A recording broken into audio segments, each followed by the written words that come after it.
Hello, everyone. I'm Clemens, and I would like to welcome you to this interview where I'm interviewing Tony, an ENFP, fellow ENFP. And what you'll see in this interview is us really deep diving into the ENFP personality and really taking this angle of how you can be successful as an ENFP, how you even can build your own business as an ENFP. And then we also deep dive into the functions and how that relates to the functions, because I think that's an aspect that is often left out. And so you'll get a great understanding of what our strengths are within the functions, and also how we can strengthen our third function and work with our weaknesses to actually build the business of our dreams. So please enjoy. All right. Hey, Tony. Thanks so much for being my guest and doing this interview here. So you are an ENFP, just like me. And Yes.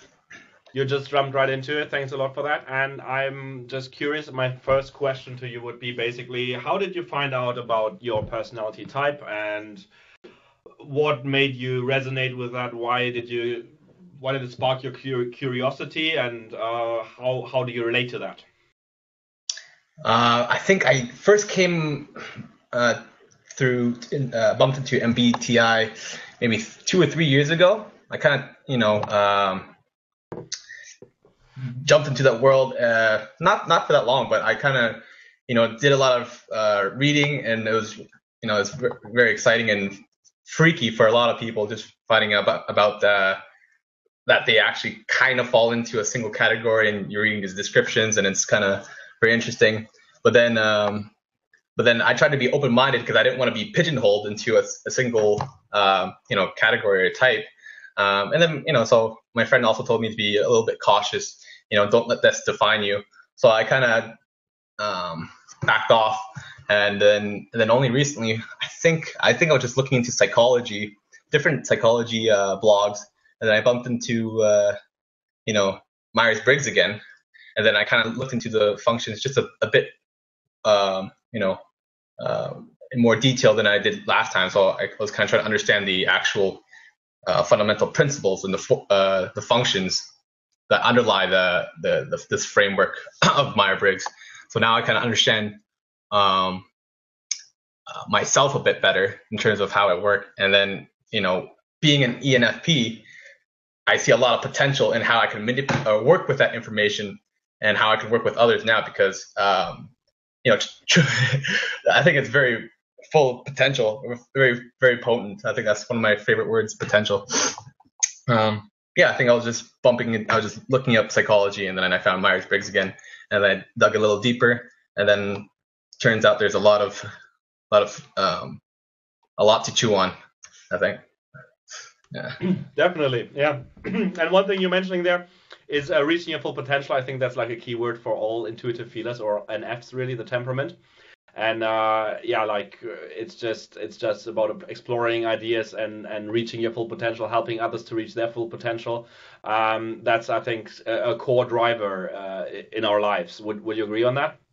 It's I think I'm like, sometimes I try not to be overwhelmed by the sheer amount of potential. I think it puts me in awe, and I guess on a negative side, it can overwhelm me in a negative way too. But that's something I'm kind of being conscious of managing, and bringing out the best in others as well. Yeah, that's a big one. It's just fun too. It's just fun being what I am, which is I don't know. Just connecting. I wasn't. They say that the first function is one that we don't notice, right? Because that's the air we breathe, right? It's still the second one we notice more is in my case, it'd be the introverted feeling. So that's the one I noticed. But yeah, the air that I breathe is just, it's this potential in myself, the potential in the world, potential in science, potential in psychology, and how these different fields can connect. But at the same time, and stop me if I'm going on, digressing too much and going off too much of a tangent. I think I might be an interesting case just because for the past 3 or 4 months, I've had a lot of free time, right? I'm not sure. I think it's interesting when you give ENFPs just 3 or 4 months of free time. You know, they don't have responsibilities. They can just let their mind experiment and see where that goes. So yeah, for the past 3 or 4 months, I didn't have to worry about employment or or money or responsibilities or anything. I was just doing whatever I wanted. That's really interesting what you're saying there, and I actually I did a lot of research myself in terms of basically I was looking for a highly successful ENFP, right? Because I never found those. There is like some people like Russell Brand. I don't know if you know Russell Brand, who's basically this. What is Russell Brand? You know, he's a comedian. He's everything and nothing, right? So I was really looking for somebody that really knows how to build businesses and really, you know, like in a conventional way is a very successful person, right? And I came across, like, I was searching for a long time, and then I came across Reid Hoffman. Reid Hoffman is the co-founder of LinkedIn, one of the first, like, basically a big guy in Silicon Valley, right? Massive investor. And I read his book, and I'm so convinced he's ENFP. Everything sounds so much ENFP to me, like what he's saying. And he has this, and I think I'm going to do a book review of his book, actually, because I think that's really valuable for ENFPs to have some guidance how you can actually like use the ENFP personality to be really successful in life, right?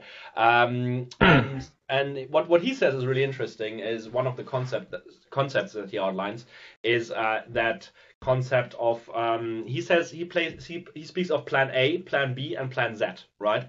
So plan A is basically your first plan. For example, he says about his life that his plan A was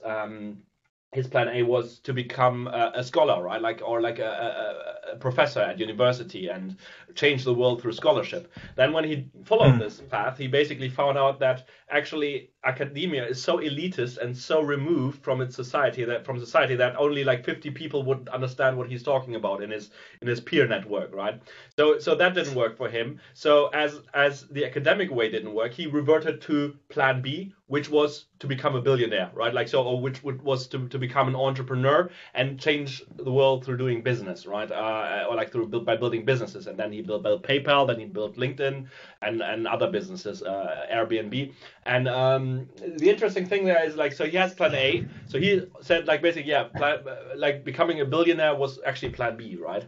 And then he also speaks of plan Z, and plan Z is essentially a point zero where you revert back to when plan A and plan B don't work out, or when you decide that they are not for you anymore. Then you revert back to plan Z, which is basically a point where you go back to minimal financial costs and take yourself time to figure things out, right? His plan Z was to move back in with his dad in the garage and just take time to figure things out. And then once he figured things out again, you know, like he went back to plan A and plan B basically, or like plan A and if that didn't work, plan B. So that I found that really, really helpful, because like reflecting back on my life, that's exactly what I was doing. And often with ENFPs, you see that life is very episodical, right? Like you have like these different episodes, and to the outside world, this like, because we are driven by understanding things and often like connect things that seem unconnected to many people, and this can seem random because of that to other people, but for us it's all driven by this value of finding a purpose and following our sense of authenticity, really. So for us it's all very connected. So when you say us, you are an ENFP I'm yourself? ENFP myself. Sorry, I got okay. to mention that. Perfect. Okay, so you just gave me a lot to work with, though. Let's start off with, LinkedIn's founder. What's his name again? Reid Hoffman. Reid Hoffman. Okay, so Reid Hoffman. I really like the sounds of what you about his idea of A, B, and Z. So I think, you know, for me, I had I didn't have a concrete A or B. I just had small little A's, small little B's, C's, D's, E's, kind of exploring letters in general. And then I think the concept of if I'm able to somehow really take into account and take into consideration of all the experience I've gathered from exploring A, B, C, D, and then this will, you know, if I'm smart, and if I'm able to kind of build something In this case, I'd be building my Z. And then you mentioned kind of how he started working in his dad's garage. Okay, I also like that. I'm borrowing this idea from the startup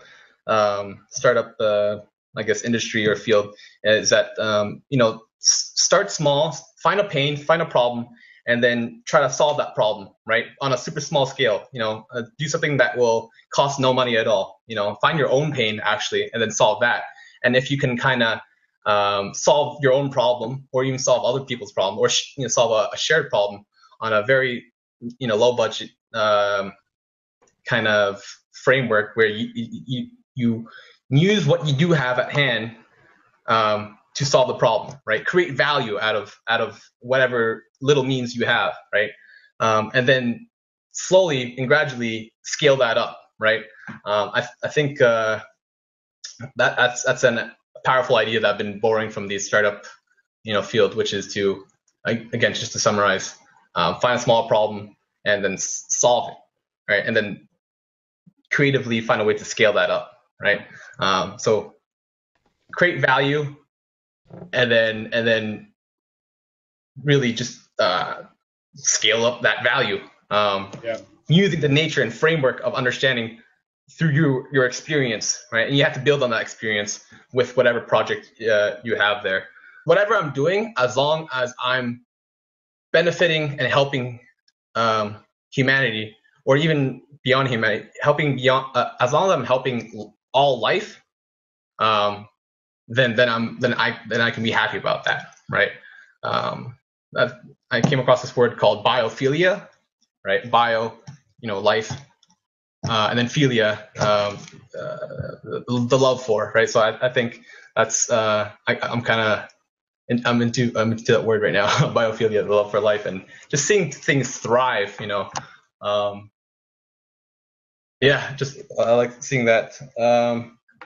I'll leave it at that. I think I gotta start writing these ideas down that you put down, so I can organize my ideas as opposed to.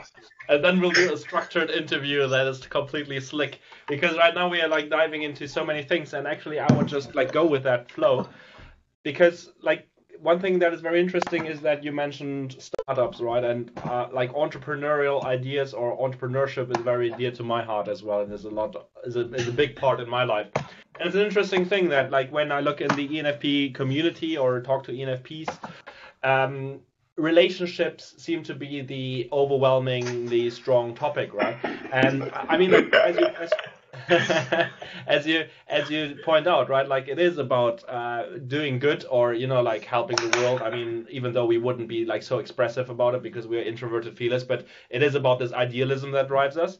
But still, it is about for me, what the strong driver for me is actually finding solutions that are scalable and building businesses, because that's essentially how you amplify your effect or your positive effect and intention that you have, basically, to find. And when I looked into startups and building businesses, what I found is that the startup industry is often, especially when it comes to nowadays, where we have the internet and technology and stuff like that, it is often quite intuitive thinking dominated, NT, right, which is another temperament, right? So that I found little ENFPs, which is why it's so great that I found Reid Hoffman, because it was like a North Star basically for me, right? Okay, so that's how ENFP does that stuff, right? So I would love to talk about that really. It's the idea of impacting something like business really, right? This is something I rarely have the opportunity to talk about with ENFPs, just because business is not so much on their agenda as with other types really. Yeah. So you're right. So let's maybe focus a bit on, I guess, business success, how we can really bring our talents into larger scales of fruition, and then maybe after relationships, because relationships, friendships, family. But I think that's pretty interesting. I'm just looking at the list of what's called famous ENFPs that I would consider successful, but maybe not in the business sense. So Hunter S. Thompson, Mark Twain, Oscar Wilde, Huxley. Let's see here. And Frank, okay, Kurt Vonnegut, Walt Disney, Osho, Michio Kaku, the physicist, the Japanese physicist. Let's see here. Alan Watts. Okay, so these people, we might consider them successful, maybe not in the business sense, but they were able to get their ideas and voice out there on a large scale, and they made a living out of that. I'm not sure if most of them were just able to attain that success through sort of a partially by a stroke of luck, right? And maybe just through leveraging their ability to work with other people and really stick to their ideas and build upon that. So and then I think those are people from the past, but I think it's an exciting time for ENFPs now because two things have kind of shaped me, or two things have had a huge influence on who I am. The fact that I'm naturally curious, so I think that's like a nature nurture thing, curiosity, and the time that we're born in, right? The fact that we have one foot in the internet. So curiosity and pretty much almost unlimited knowledge, right? And this knowledge can ultimately lead to self-knowledge, right? Not just of how we work emotionally. We can look at the academics, we can look at the scientific literature of, how I actually work. We can even look at fringe, knowledge. So we have access to mind-altering drugs as well, and that way we can explore in so many ways. So I think the fact that we have ENFPs now have knowledge to connect to the body of knowledge in terms of creating business, right? Creating solutions, the art and science the art of business making. I think that's something that we can tap into as long as we can somehow maintain and manage our inherent weaknesses or our inherent risks that we're not naturally good at, which is maybe arguably the fact that we're less organized. I think I'll put that as my main weakness. Okay, I don't want to use that word weakness, but because that can be a strength as well, depending on how you look at it. And I choose to look at it in whatever way that empowers me. So I think it's an interesting time because we can tap into this body of knowledge to create businesses that work, right? Or maybe even connect with other people who complement us that can manage our messiness. So so I think these coming years. Go ahead. I definitely agree with you on the internet. I would say, because I grew up as well, like in the 80s, so there wasn't any internet until the mid 90s, really. And the internet, I would say, definitely saved my life, really. I mean, I would probably still be like in a remote German village or something like that if it wasn't for the internet and like the knowledge it opened up for me, right? And the ocean of possibilities and learning. So I would like to also tie back, so definitely on board with you, what you're saying there. And I would also like to tie back what you're saying about entrepreneurship to the functions, because what I observed as well is that different personality types have different ways of building businesses and different weaknesses and different strengths when it comes to building businesses. So I think we should just continue on that track, like you suggest as well, with the business stuff. So essentially, if we look at the functions, and we have like our natural temperament is intuitive feeling, right? So we are NFs. These are our first two functions, and like you said as well, these are the ones that come naturally to me. Especially the first one is the one we live and breathe. So this is the one where we explore ideas. And what I find with the extroverted intuition as the dominant function is that we actually, or for me personally, what I saw or what I see as a pattern in life, that it took a comparably long time to put things together, right? Because even like normality wasn't normal to me. For me, there was so much possible that like things that were like super normal to other kids or people, I was like, that doesn't really make sense. Like, why is everybody doing this, right? So my learning curve is naturally a graph like this, right? Like first, I'm kind of so many people are like this, For me, it's like this, right? So so because I need to explore all possible ideas out there first before they click together, and then you're launched. And once I understand all ideas, I can choose the best option. And sometimes that might be in line with the norm, and sometimes that might get completely contrary to the norm, right? As long as it's, like, for me, ethical and authentic, I'll go along with that, right? So basically, the strength here, when it comes to business, is that we can foresee the future, right? We see the potential in something, in an idea, or in a thing, and we can project that into the future, and we don't let ourselves be restricted from society as it is right now, because of that imaginary power, right? So that is something that is, I perceive as a big strength, because of the vision that helps us to drive projects. It is not a weakness, but it's like this learning curve, right? Like, it's a lot of trial and error I found for myself, until you find the things that really work, just because you want to try everything, or you need to physically try everything, right? I have another example. For example, like when it comes to living in, let's stick to a career, actually. So I had, like, various careers. I probably had 5 or 6 careers in my life, right? And all of them, like, I had a very strong and authentic drive behind them. It's just that some of them, like, when I played them out in reality, they didn't match my expectation, or they didn't, basically, what I had it imagined to be, or like the impact with which I thought I would have. It didn't. I wasn't able to get there in reality, right? Like, one thing, for example, I wanted to study medicine, and then I worked in a hospital for a year, right? And I noticed that it's a very hierarchical structure, a system, and I don't fit quite in there. Or, like what I said of Reid Hoffman, right? He thought of changing the world as an academic, but then he found out that that's kind of like this knowledge mafia, very rigid and closed system, and that he cannot have an impact on the world, and then he changed that. So that is, like, basically this trial and error of different approaches and careers and things that only, like, after trial and error start working, really. That's what I found. So but once you kind of crack that code and find something that works, that's where you develop power, as any type, but also, like in this case, as an ENFP. Especially because of the trial and error. Then the second function is as the introverted feeling.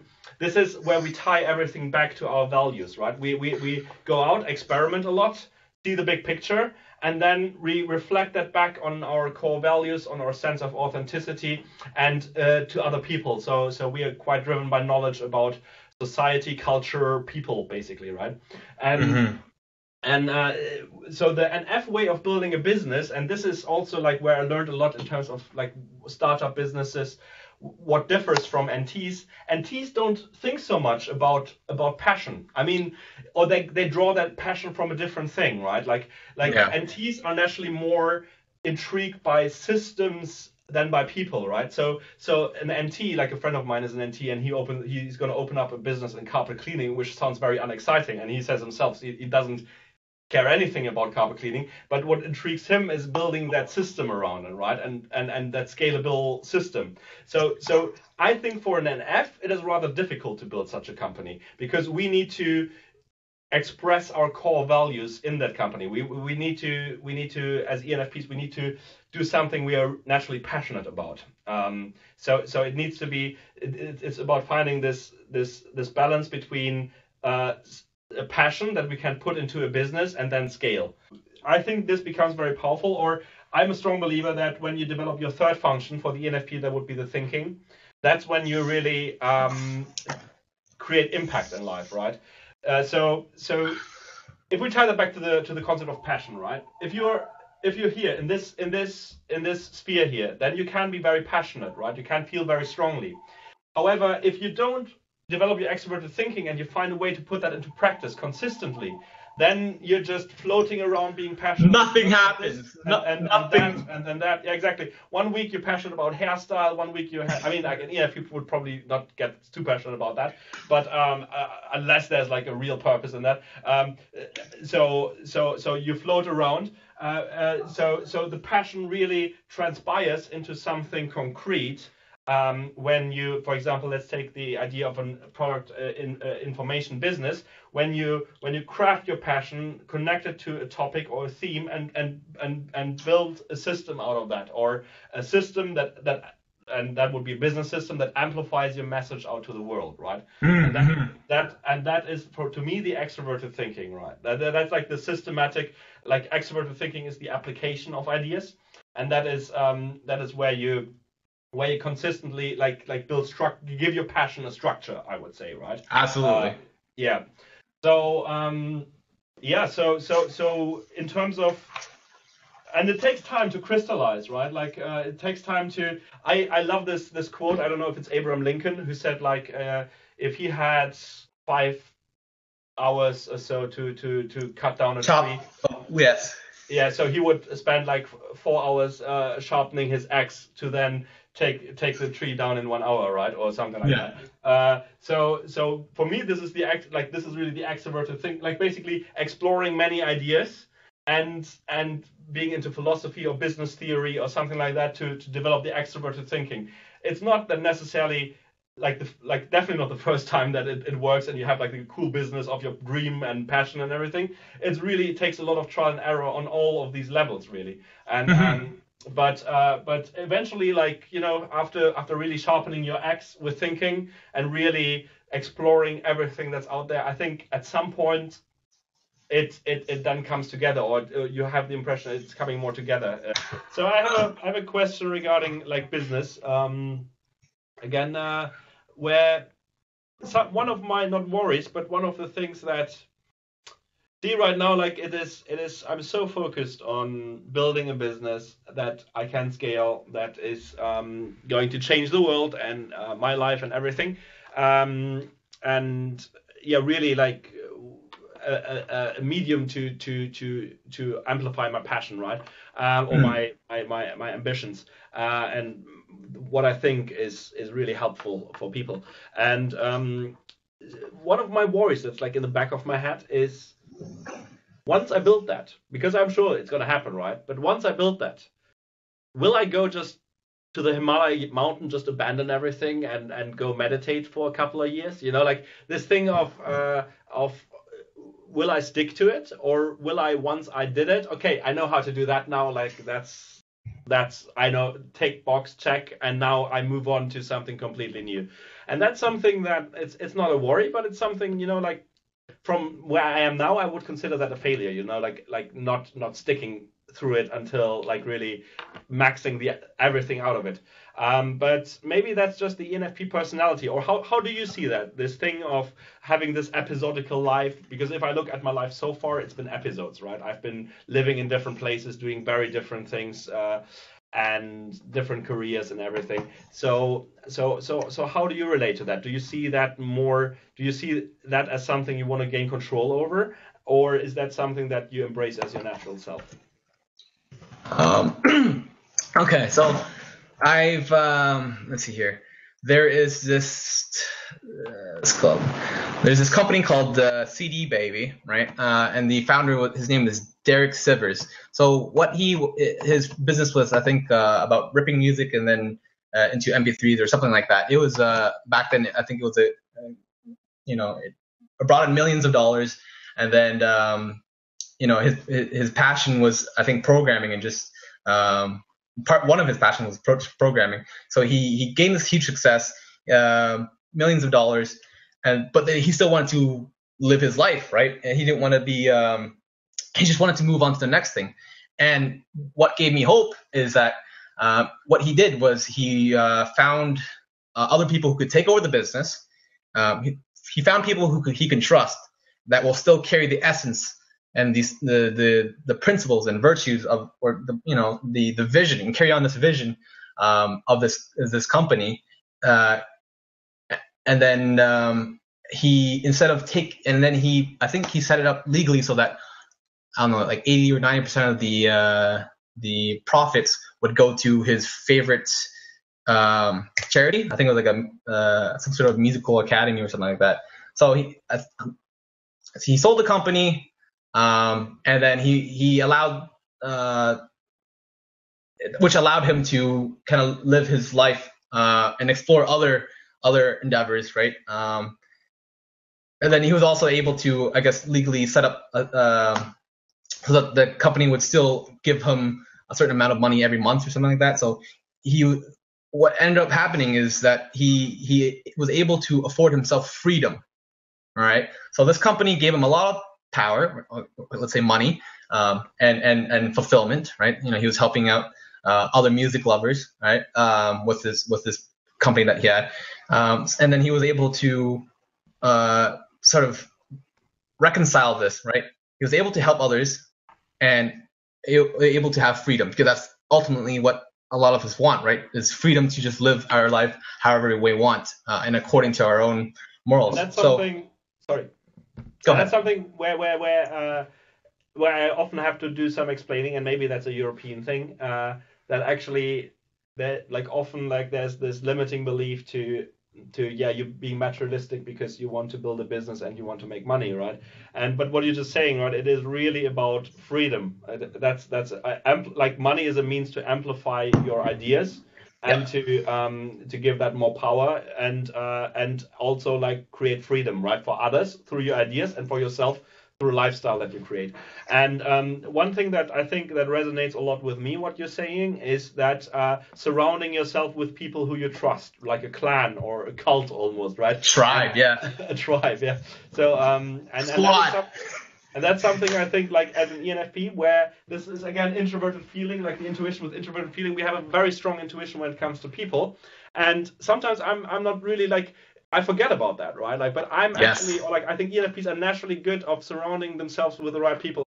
For example, or as an example, if you look at Reid Hoffman there, what he does, he doesn't stick to one business, right? He builds one business and then he goes to the next business. But he does that exact same thing, right? He puts people into the place whom he trusts, who he has an intimate or good relationship with, and then just basically puts his tribe there and then there. So this is something I noticed really. So yeah, you're just going around planting these seeds of growth and I'm gonna say productivity, and I mean productivity not in a dry corporate way, but in a really in human productivity, right? You're producing value and helpfulness to the world, right? And you're planting these seeds. You're becoming a gardener of a potential, right? But to do that, you have to kind of see what your relationship is with money, right? So some ENFPs, when they don't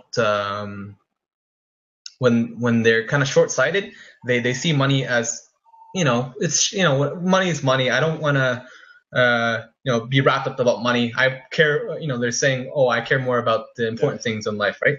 But then if you're intelligent, if you kind of take your time to kind of examine your thoughts and really think, okay, yeah, money will afford you time, and time is freedom, and freedom to spend more time with your family and loved ones and your friends, right? And doing the things that you need to do. So if you have a bad idea or relationship with money, I recommend all those ENFPs to kind of examine that relationship with money, and even examine any relationships that any bad ideas you have, or any bad impressions of anything that is very prominent in life that will keep appearing.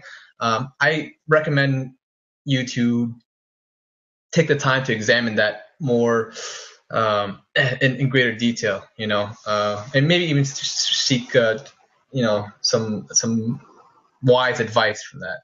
Seek wisdom from people who've made a lot of money and are still good people, right? They're not the greedy businessmen that you might have an idea of, or this false image in your head. Maybe it's not always false, but you can be anything you want. You can be a rich tree hugger. You can be anything you want. So don't be limited by the ideas or the images that you might have seen from society, right? Because you can definitely turn it around. Yeah. Absolutely. I definitely agree on that. And sorry, I definitely agree on that. And I think, yeah, so I mean, like, we didn't explain that as a pre-frame to this, like, before we got into this discussion.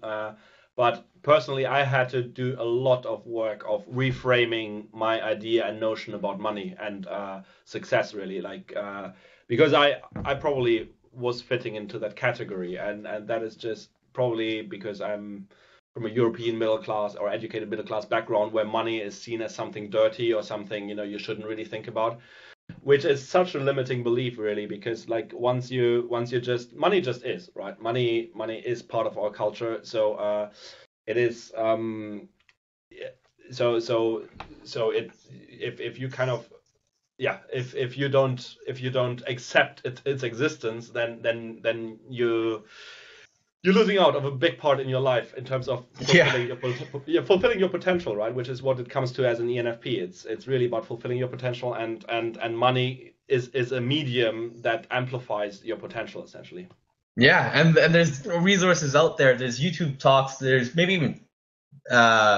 even TED Talks. I'm not sure. Well, there's a lot of advice now on YouTube and blogs about people teaching others on how to reframe this relationship with money, or even reframing a lot of things that reframing these limiting beliefs that you have, right?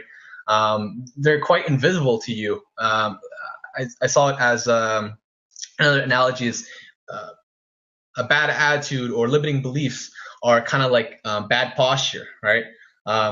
If you kind of walk around with bad posture all your life, you can argue that you don't really notice it, right? Maybe people who are assholes all the time, they don't really know that they're assholes. But once you're aware of it and you're able to observe it, and this is why I think people are really big, and rightfully so, on mindfulness, right? If you're able to notice that you have bad posture, then you can work on it, and then you can afford yourself to be more free, and then do good in this world, right? Because now you're not weak. You're able. Okay, you have more power. You have more ability. You have more skill and expertise and experience to do things now that you're not held back by a bad posture or limiting or limiting beliefs, or a bad attitude. If you fix these things, right, not just your body, but also your mind and the way you connect with everything in the world. If you reframe these things, and you can only reframe it once you are aware that it needs reframing, right? And maybe people are scared about reframing things, because to kind of change the way you see things means to change your reality, and changing reality is it's not easy. That's 100% true. It's the scariest thing to do. It's terrifying. It's absolutely terrifying. I mean, wars, are created about whose reality is right, whose morals are right, whose identity. If your identity is at attack, right? If reality is under attack, that's something. That's a part of you, right? That's a part of yourself, right? And that's part of. That's part of the reason why there's such a huge problem with the environment too, right? This climate change, because we are detaching ourselves from Earth, right? From life, from our environment, right? We have this idea that we're separate from nature, and that's why we don't get as offended when we're harming Earth, right? So attach your identity to the things that matter, but are also flexible, right? And maybe take it gradually. I think you have to find a slow way to reframe reality without being overwhelmed by fear and paranoia and alienation. I think that's something that where our imagination can go wrong too. If we get paranoid of just watch out for those things when you don't trust reality, or you don't trust the universe, right? Be observant of that and kind of examine that critically, because that will hold you back. Tony, I think we covered so much, or I don't know, like in terms of I feel we're kind of changing topics, which is great. I think I have the impression in terms of business, I have emptied myself, or like for now at least. I mean, there's lots more to say. I would love to talk to you about these other topics too. I see like a couple of topics emerging there, like as Please, uh, please.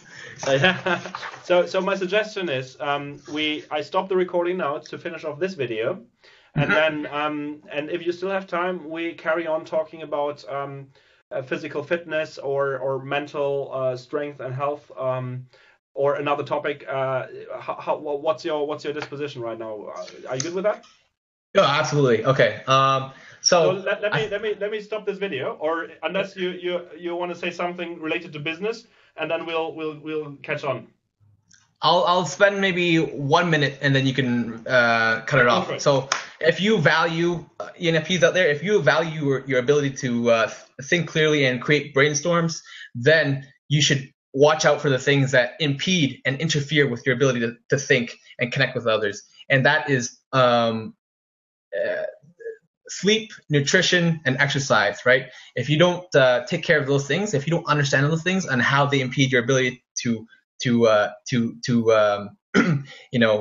brainstorm, then maybe you don't value brainstorming as much as you think. If you really want to brainstorm, then take care of those things. Again, look into proper sleep, nutrition. There's so many ways of taking care of those things, but find the way that works for you. Okay, explore with how you can play with those things and find a way that works for you. Right?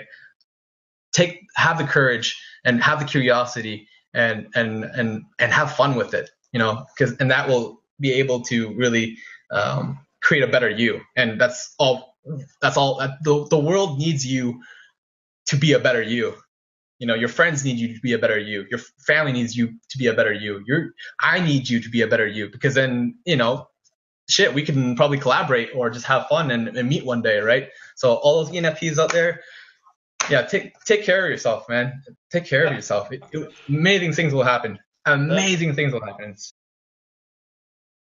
Hey, just a quick follow-up on my book recommendation for Reid Hoffman's The Startup of You. That's the title of the book. If you're interested, I highly recommend it. I watched some more YouTube videos after doing the interview with Tony, and I actually got aware that Reid Hoffman is INFP. I thought that wouldn't be possible because, I don't know, it was a limiting belief of mine that INFPs wouldn't really go into building big businesses, which Reid Hoffman has proven me wrong. So the functions are similar to the ENFP. You can have a look, but it's a different personality type. Still, I would say that his advice highly resonates with me and with the ENFP advice, because like one of the major things I'm working with in terms of when it comes to entrepreneurial ideas is the floatiness of an ENFP, and I would argue that an INFP even floats more than an ENFP. So if Reid Hoffman can, like as an INFP, can basically give a structure to his businesses, then an ENFP certainly should be able to do so as well. So having that said, I think this book is amazing and really helped me to in a grounding way, and yeah, I highly recommend it to you as an ENFP as well as an INFP. Thank you.